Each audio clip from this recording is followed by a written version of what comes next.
Madam Vice President, we are, like many, many young Americans, just experiencing a very high cost of living. Now here we are, and our mortgage is incredibly higher than what we thought it would be, and we really would love to know what your plan is to help lower the cost of living. Unfortunately for Rachel and Garrett here, Kamala doesn't have a plan to help them.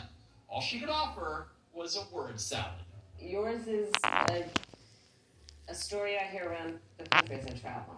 And in terms of both rightly having the right to have aspirations and dreams and ambitions for your family and working hard and finding that the American dream is, for this generation and so many recently, far more elusive than it's been.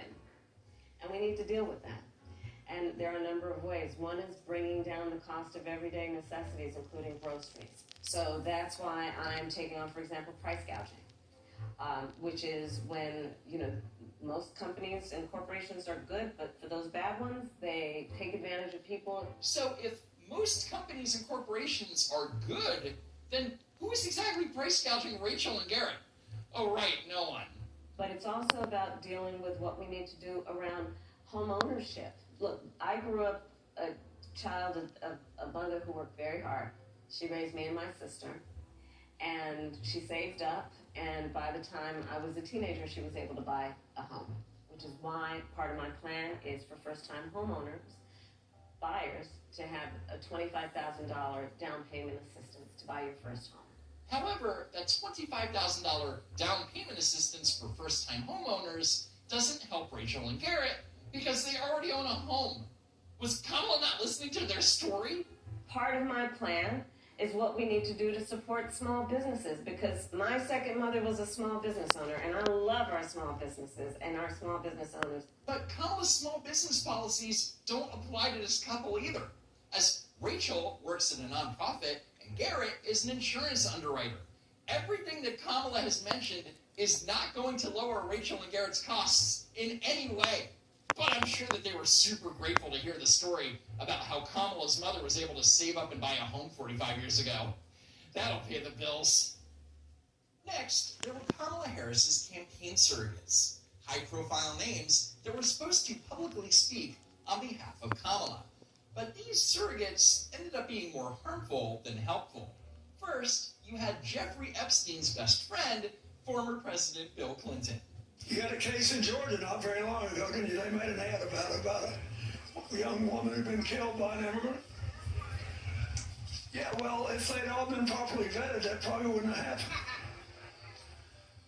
Clinton reminding voters about the failure of the Biden-Harris administration to secure the border is kind of like an in-kind donation to the Trump campaign. And then you had former President Barack Obama, who decided to scold members of the black community for supporting Donald Trump. I've got a problem with that because part of it makes me think, I'm speaking to men directly, part of it makes me think that, well, you just aren't feeling the idea of having a woman as president. And you're coming up with other alternatives and other reasons for it. Because you think that's a sign of strength. Because that's what being a man is. Putting women down. That's not acceptable. That's not it. This shouldn't even be a question. Nothing like being called a misogynist for not wanting to vote for a woman who just happens to be the worst presidential candidate since Hillary Clinton.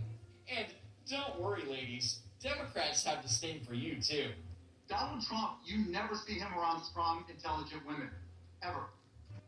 It's just that simple. They're intimidating to him. He doesn't like to be challenged by them. So Rachel Maddow here basically insulted every woman who was supporting Trump, especially considering that, according to exit polls conducted by the Associated Press, 46% of women cast their ballot for Trump.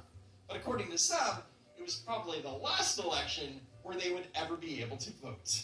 If we don't show up tomorrow, it is entirely possible that we will not have the opportunity to ever cast a ballot again. I can't believe that billionaire Oprah Winfrey's scaremongering didn't get Kamala elected. But the coup de